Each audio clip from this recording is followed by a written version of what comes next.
Empathy matters. Joe Biden's endorsers highlight the same trait. Nearly every top Democrat says the same thing about former Vice President Joe Biden when they make their endorsement. He is a man defined by his decency and empathy.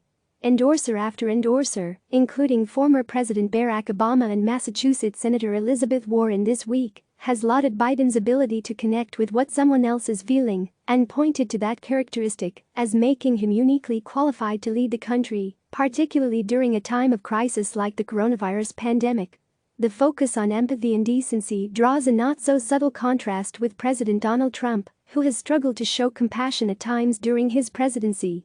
Warren backed the former vice president on Wednesday by saying the unspeakable tragedy Biden has faced animate the empathy he extends to Americans who are struggling, no matter what their story.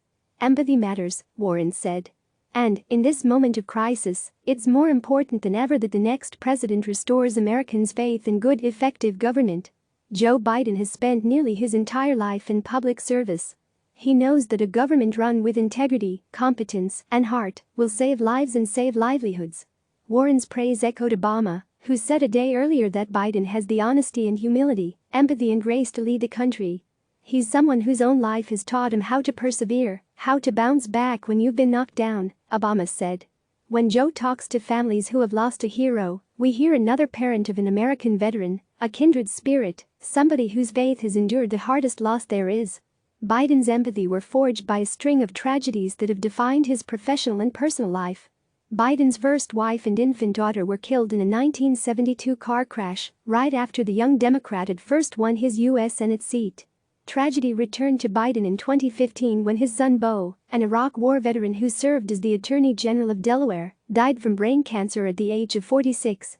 Biden has worn those moments on his sleeve throughout the campaign, often growing visibly emotional when asked to reflect on how personal tragedy has shaped him into the man he is today.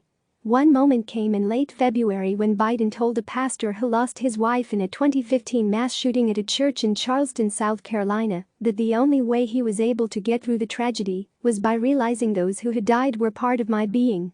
It took a long time to get to the point to realize that purpose is the thing that would save me, Biden said of how his son urged him to stay in public life.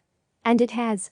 Democrats believe that, after 4 years of Trump, voters will be hungry for an empathetic leader, especially as the country struggles to overcome the coronavirus pandemic that has killed thousands in the United States.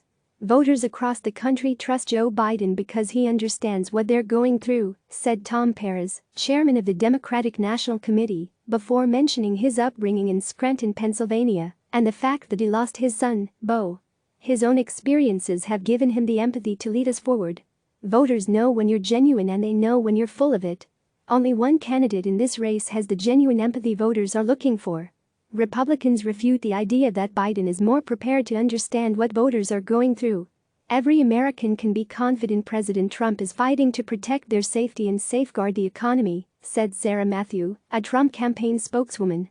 He understands these are challenging times for the American people, which is why he is leaving no stone unturned and leading an unprecedented, whole-of-America approach to defeat this virus.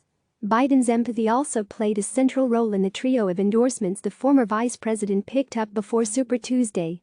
The day that amounted to the one of the most significant of his primary campaign came when former South Bend, Indiana Mayor Pete Buttigieg, Minnesota Senator Amy Klobuchar and former Texas Representative Beto O'Rourke, all former presidential candidates, backed him. "We need a politics that's about decency, politics that brings back dignity," Buttigieg said at an event with Biden. "That's what Joe Biden has been practicing his entire life." Klobuchar, later in the night, added that Trump has no empathy and cannot put himself in the shoes of the people of this country. "Well, guess who can do that?" she asked rhetorically. "That is Joe Biden."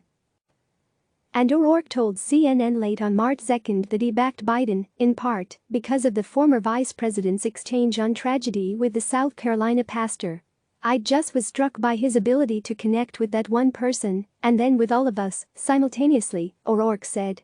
"We need to come together, and we need someone who can speak to us in that way and lead in that way." Even Sanders, who rarely speaks about people in flowery, glowing terms, has repeatedly lauded Biden's decency, including around his endorsement on Monday. "Joe and I have our disagreements for sure," Sanders told CNN's Ryan Nobles. "Joe is a decent guy." CNN's Ryan Nobles, Annie Grayer and Eric Brandner contributed to this report.